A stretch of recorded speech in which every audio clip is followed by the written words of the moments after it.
Hello students, in today's class we are going to discuss the poem called Fire and Ice. This has been composed by the poet Robert Frost. Are you clear? In this poem we are going to discuss, this poem basically deals with the two possibilities of destruction of the world. One with fire and the other with ice. That means इस poem में हम discuss करने जा रहे हैं कि दो possibilities कि वर्ल्ड कैसे डिस्ट्रॉय हो जाएगा पूरी तरह से, या तो वो फायर से खत्म हो जाएगा या वो आइस से खत्म हो जाएगा. इस पोम में हम लोग ऐसी क्या करते हैं, बात करते हैं. अच्छा, फायर से कैसे वर्ल्ड खत्म हो सकता है फिर discuss. The world will become victim of global warming. देखो एक्सेसिव हीट क्या हो रही है, ट्रैप हो रही है. The earth will become a fire ball. The world will end due to global warming, and there can be one more possibility. The world will end due to fire. Is that deep inside the earth we know that exactly it will become so heated up, और क्या हो जाएगा, volcanoes आ जाएंगे और world क्या हो सकता है, destroy हो सकता है पूरी तरह से. अच्छा, ये तो हो गया फायर से. फायर से कैसे खत्म हो सकता है, because of excessive heat the world will end due to global warming और due to the volcanoes and others. Are you clear? And अगर मैं बात करूं आइस से, how would the world end because of ice. The world will become frozen due to excessive cold. Why? May be sun may lose its heat and the world will become frozen due to excessive cold and world end. These are the literal meanings. These are the literal meanings of fire and ice. कि fire से कैसे world खत्म हो सकता है और ice से कैसे world खत्म हो सकता है, ये उसके literal meanings हैं. लेकिन इसके साथ साथ fire और ice को यहाँ पे symbols की तरह भी यूज किया गया है.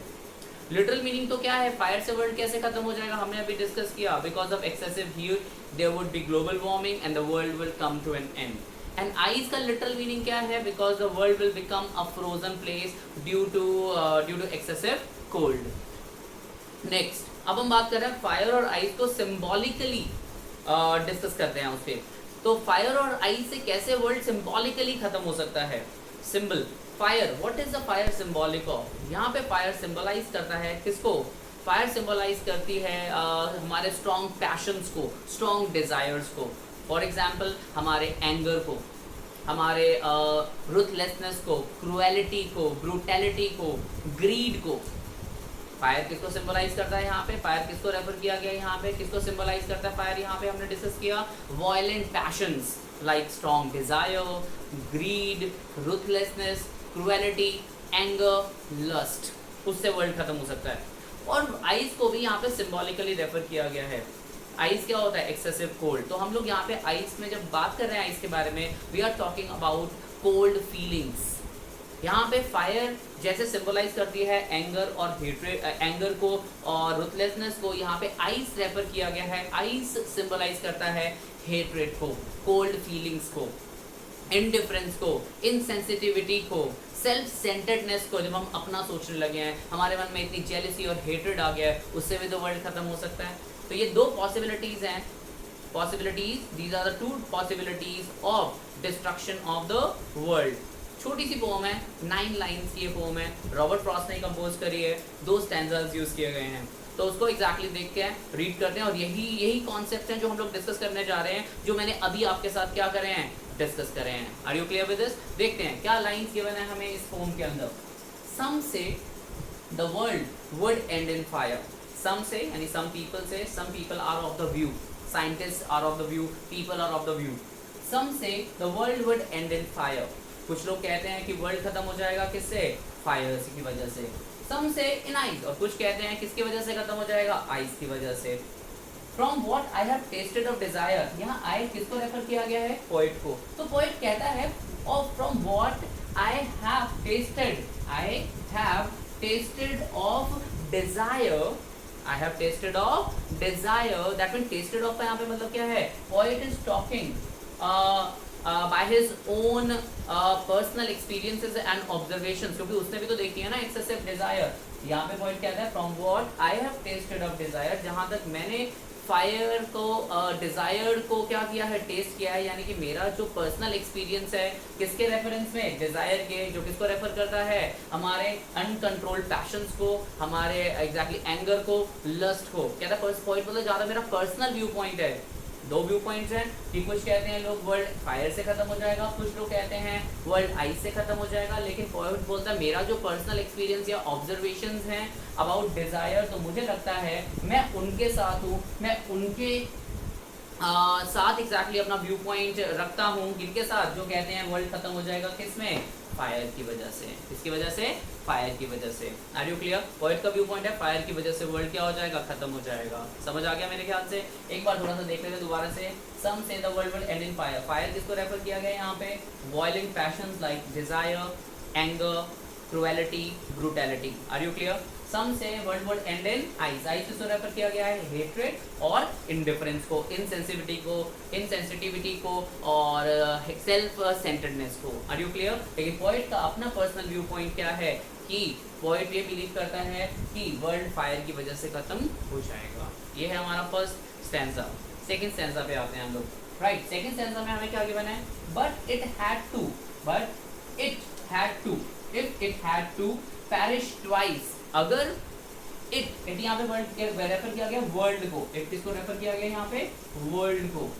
But if the world had to perish twice, perish मतलब डिस्ट्रॉय, अगर वर्ल्ड दो बार खत्म हो, अगर वर्ल्ड को दो बार खत्म होना हो, ऐसी कोई अगर पॉसिबिलिटी हो, तो पोएट कहता है I think I know enough of hate. कहता है मैंने यहाँ बहुत हेट्रेड भी देखी है, इतनी हेट्रेड देखी है जो वो भी वर्ल्ड को पूरी तरह डिस्ट्रॉय कर सकती है, यानी कि आइस के बारे में हम यहाँ बात कर रहे हैं।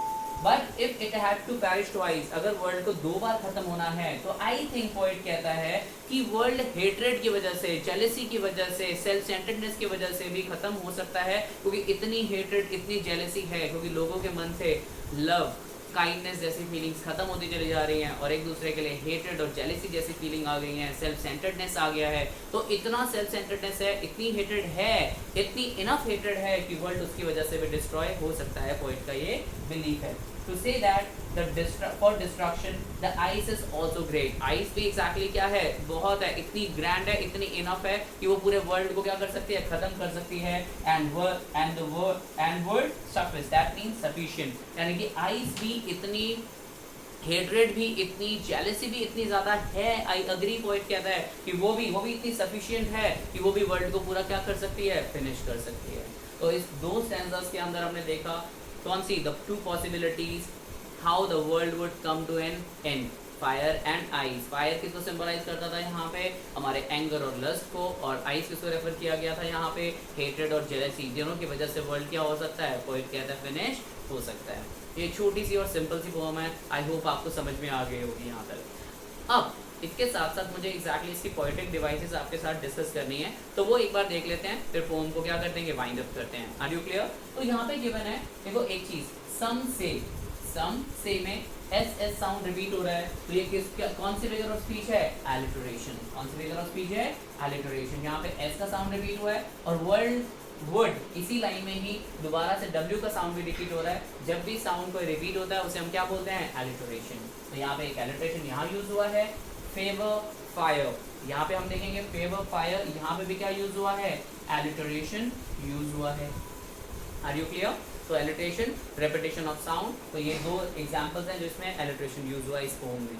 नेक्स्ट एक और नई फिगर ऑफ स्पीच होगी मे बी बहुत सारे स्टूडेंट्स के लिए, वो क्या है, एनाफोरा।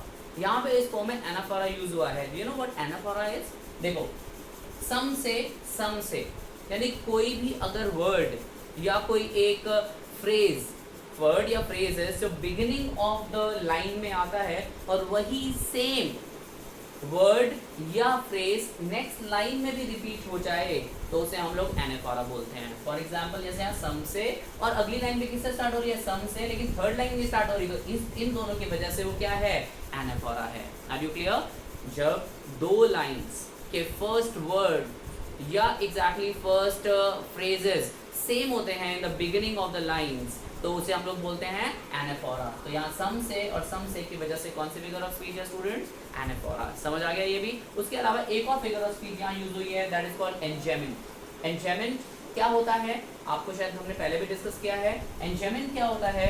एंजाइममेंट एक फिगर ऑफ स्पीच होती है कि जब हम लोग एक लाइन से दूसरी लाइन पे मूव करते हैं सेम आइडिया के साथ without any punctuation mark, without any comma और फुल स्टॉप। जैसे इस लाइन में देखो यहाँ कॉमा नहीं है, कोई कॉमा फुल स्टॉप नहीं है, तो ये किसके एग्जाम्पल हो गया? एंजाइममेंट। किसका एग्जाम्पल हो गया? एंजाइममेंट। अगर आप फर्स्ट लाइन में देखो यहाँ भी कॉमा और फुल स्टॉप नहीं है, तो ये भी किसका एग्जाम्पल है? एंजाइममेंट। थर्ड लाइन में देखो यहाँ पे भी कोई कॉमा या फुल स्टॉप नहीं है, तो ये भी किसका एग्जाम्पल हो गया? एंजाइममेंट का। Are you clear? उसके अलावा एक फिगर ऑफ स्पीच यहाँ पे और है, that is called symbolism. Symbolism क्या है?